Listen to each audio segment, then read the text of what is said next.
चलिए जानते हैं आज देश और दुनिया की सिलेक्टेड काम की महत्वपूर्ण 50 बड़ी खबरों को सिर्फ 10 मिनट में। और अभी तक आपने इस चैनल को सब्सक्राइब नहीं किया है तो सब्सक्राइब कर दें।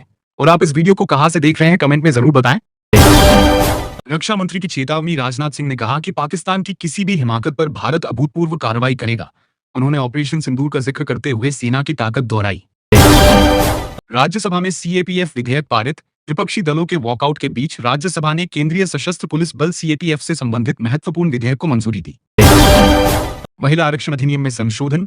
सरकार ने महिला आरक्षण अधिनियम 2023 में संशोधनों पर चर्चा के लिए संसद की अतिरिक्त बैठकों की पुष्टि की है। पीएम मोदी का विकसित भारत विजन। प्रधानमंत्री ने लोक सेवाओं के निरंतर आधुनिकीकरण पर जोर देते हुए कहा कि 2047 तक विकसित भारत के लक्ष्य के लिए यह अनिवार्य है। राहुल गांधी का पीएम को पत्र। राहुल गांधी ने प्रधानमंत्री से शांतिपूर्ण आंदोलनों के दौरान दलित और आदिवासी युवाओं पर दर्ज मामलों को मानवीय आधार पर वापस लेने का आग्रह किया। सोने चांदी की कीमतों में गिरावट। आज सोने और चांदी के दामों में बड़ी गिरावट दर्ज की गई। एमसीएक्स पर सोने का भाव लगभग 1,52,490 रुपए प्रति 10 ग्राम के करीब रहा।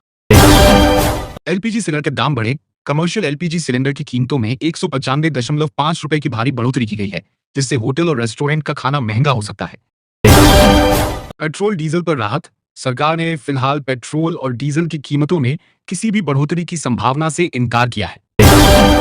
जेट फ्यूल एटीएफ रिकॉर्ड स्तर पर। वैश्विक संकट के कारण विमान ईंधन की कीमतें दोगुनी हो गई हैं, जिससे हवाई किराए बढ़ने के संकेत हैं। ट्रंप का नेटो पर बयान। डोनाल्ड ट्रंप ने नेटो को कागज का शेर बताते हुए अमेरिका के इससे बाहर निकलने के संकेत दिए हैं। ईरान इजरायल तनाव। ट्रंप ने दावा किया कि ईरान युद्ध विराम चाहता है क्योंकि उसकी अर्थव्यवस्था और सैन्य शक्ति काफी कमजोर हो चुकी है। ब्रिटेन का रुख। ब्रिटिश पीएम कीर स्टारमर ने मध्य पूर्व के संघर्ष से खुद को अलग करते हुए ट्रंप की नेटो संबंधी आलोचना को खारिज किया।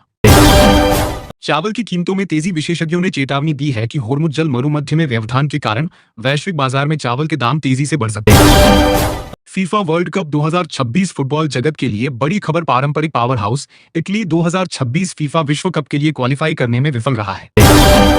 ट्रंप का डिजिटल गुस्सा। ईरान को सीधी चेतावनी। डोनाल्ड ट्रंप अपने पुराने अंदाज में वापस आ गए हैं। उन्होंने सोशल मीडिया पर चेतावनी दी है कि अगर ईरान नहीं सुधरा तो अमेरिकी सेना उसके पुलों और बिजली घरों को निशाना बनाएगी। ट्रंप का दावा है कि ईरान की कमर टूट चुकी है और वे बस शांति की भीख मांग रहे हैं। जन विश्वास विधेयक 2026 संसद से पारित। भारतीय संसद ने व्यापार करने में सुगमता ईज ऑफ डूइंग बिजनेस को बढ़ावा देने के लिए ऐतिहासिक जन विश्वास संशोधन विधेयक 2026 पारित कर दिया है। राज्यसभा में ध्वनि मत से पारित इस बिल के जरिए 79 केंद्रीय कानूनों के 784 प्रावधानों में संशोधन किया गया है। इसका मुख्य उद्देश्य छोटे मोटे अपराधों के लिए जेल की सजा को खत्म कर उन्हें केवल आर्थिक दंड जुर्माने तक सीमित करना है। प्रधानमंत्री मोदी ने इसे ईज ऑफ लिविंग के लिए एक बड़ा कदम बताया है, जिससे उद्यमियों और आम नागरिकों को अदालती चक्करों से राहत मिलेगी। अमरावती को मिला आंध्र प्रदेश की एकमात्र राजधानी का वैधानिक दर्जा। लंबे समय से चले आ रहे विवाद को खत्म करते हुए संसद ने अमरावती को आंध्र प्रदेश की एकमात्र राजधानी के रूप में वैधानिक दर्जा देने वाले विधेयक को मंजूरी दे दी है। ये टीडीपी और एनडीए गठबंधन के लिए एक बड़ी राजनीतिक जीत मानी जा रही है। इस फैसले के बाद राज्य प्रशासनिक अनिश्चितता खत्म होगी और केंद्र सरकार द्वारा शहर के बुनियादी ढांचे के विकास के लिए विशेष फंड जारी करने का रास्ता साफ हो गया है। लोकसभा अध्यक्ष ओम बिरला ने इस संबंध में आंध्र प्रदेश के मंत्रियों से मुलाकात कर आगे की रूपरेखा पर चर्चा की।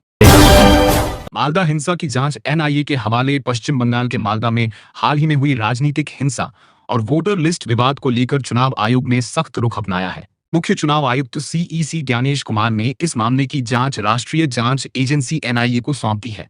यह फैसला तब आया जब सुप्रीम कोर्ट ने इस मामले में न्यायिक अधिकारियों को भीड़ द्वारा घेरे जाने पर बंगाल सरकार को कड़ी फटकार लगाई।